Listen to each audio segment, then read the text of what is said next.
l'histoire de notre pays, personne ne viendra nous dire que c'est les Ivoiriens qui sont le mal de ce pays-là. Aujourd'hui, au Burkina Faso, les gens n'arrivent plus à s'exprimer. Muselation totale sur toute la ligne. La dictature... Bon, aujourd'hui, c'est pas là que tu vas sortir. Parce que toi, je te garde dans les prochains panels. Vas-y. Sur la liberté d'expression. La médiocrité bat son plein aujourd'hui au Burkina Faso. Des individus se permettent de jouer au football, de manger des poulets flambés, tandis que nos parents, nos vaillants, heureux, jeunes soldats qui se sont enrôlés volontairement sous la manipulation du capitaine Ibrahim Traoré tombent sous les balles aujourd'hui au front. Aucun Burkinabé n'est choqué. Mais vous pensez que nous allons fermer notre bouche jusqu'à quand? Non, nous n'allons pas fermer nos bouches. Makosso, ce qui est encore choquant dans ce pays-là, c'est de voir des intellectuels, des Burkinabés, dotés d'une lucidité qui ne dit pas son nom, mais qui décident de fermer les bouches sur tous ces dérives qui se passent aujourd'hui au Burkina Faso, sous prétexte parce qu'on a un jeune capitaine qui a pris les armes pour venir juste manipuler une population. Mais nous disons que ça ne va pas continuer. Nous allons continuer à dénoncer. La Côte d'Ivoire n'a rien à voir, où je vais chuter et puis laisser les gens, les autres vont poser des questions. La Côte d'Ivoire n'a rien à voir. Au contraire, Makosso, ici, par votre panel, je tiens à remercier cette Côte d'Ivoire. Docteur, je te fais remonter après. Je vous parle sincèrement, je remercie votre pays. Ce pays a fait de moi ce que je suis aujourd'hui, Makosso. J'ai grandi à Divo. Pour ceux qui me connaissent, vous regardez sur ma photo. Je suis né en Côte d'Ivoire, grandi en Côte d'Ivoire. J'ai fréquenté le lycée classique d'Abidjan. Si j'ai des amis qui écrivent en bas. Ils m'ont dit dans cette Côte d'Ivoire que les étrangers ne pouvaient pas fréquenter les lycées d'excellence. Mais sous le président Ado, moi j'ai fréquenté le lycée classique d'Abidjan. Et de là, je suis venu au Maroc. Makosso, aujourd'hui où je vous parle, je poursuis mes études en médecine. J'ai fait la chirurgie cardiologie. Je suis fier. Cette Côte d'Ivoire a permis à mon papa de pouvoir payer mes études, Makosso. Cette Côte d'Ivoire a permis à mon papa de pouvoir payer les études de nombreux de mes frères. Nous sommes plus de 21 enfants dans la famille. Makosso, si nous étions au Burkina Faso, on n'allait pas avoir les moyens pour pouvoir scolariser tous ces enfants-là. Je suis le dernier de ma famille, le dernier de ma maman. Donc imaginez-vous, si pour faire un champ de maïs, ou bien de blé, ou bien de l'arachide, pour pouvoir scolariser plus de 20 enfants au Burkina, c'était sûr que mon avenir à ce moment était dans les mains des terreaux, à l'heure actuelle où je vous parle. Mais cette Côte d'Ivoire a donné une chance à mon père, qui a pris soin de lui, de faire des plantations de cacao en Côte d'Ivoire, et pour s'occuper de nous.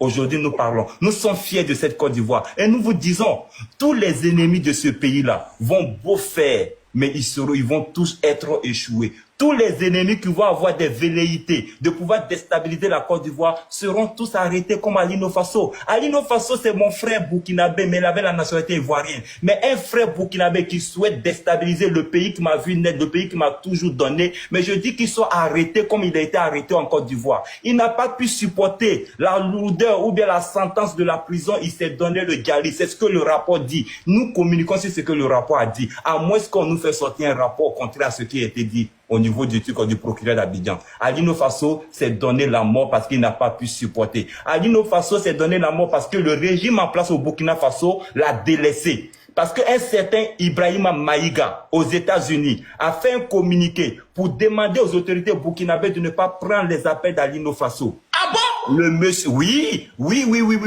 Si tu veux, moi je suis quelqu'un, je suis même à la maison aujourd'hui. Je peux même allumer ma caméra, je peux te donner des preuves, des captures et tout. Alino Faso. Ça sera pour le tome de Qu'est-ce qui a tué Alino Faso? Tu seras l'invité spécial. Merci beaucoup, Makosso. Et pour chuter, pour te dire, on a un cyberactiviste du nom d'Harry Sebgo. Makosso, j'ai dit ceci et je répète. Harry Sebgo est celui-là qui est partout à la fois, qui est le cauchemar d'Ibrahim Traoré, qui mange dans l'assiette d'Ibrahim Traoré. Et Ibrahim Traoré, à cause d'Harry Sebgo, il a arrêté tous ses hommes de confiance, prétendant que Harry Sebgo est parmi ses hommes de confiance.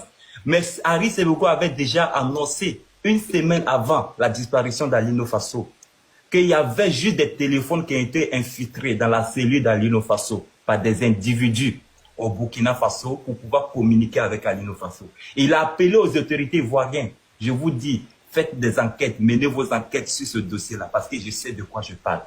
Quelques jours après, on a vu le poltron, le gros port aux États-Unis du nom d'Ibrahima Maïga qui fait une sortie pour parler d'une conversation téléphonique entre Alino Faso et sa femme, qui était la dernière vidéo d'ailleurs, vous avez tous vu cette vidéo-là sur la toile, où on voyait la tête d'Alino Faso en train de discuter avec quelqu'un, où il disait que les autorités font tout pour pouvoir me faire sortir de là.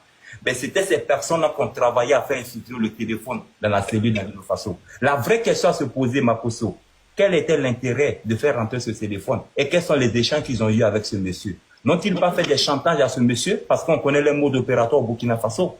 Quand ils savent très bien que tu commences à donner certaines informations qui peuvent porter préjudice à leur crédibilité, on peut éliminer toute ta famille. On peut éliminer toute ta famille, merci beaucoup. On peut menacer même d'éliminer tes enfants, on peut menacer d'éliminer ta femme. Mais ce monsieur, étant quelqu'un qui est juste, on va dire... Et on peut dire à Alino Faso, soit tu te donnes la mort, soit c'est ta famille. Exactement, quelqu'un qui a été privé de tout.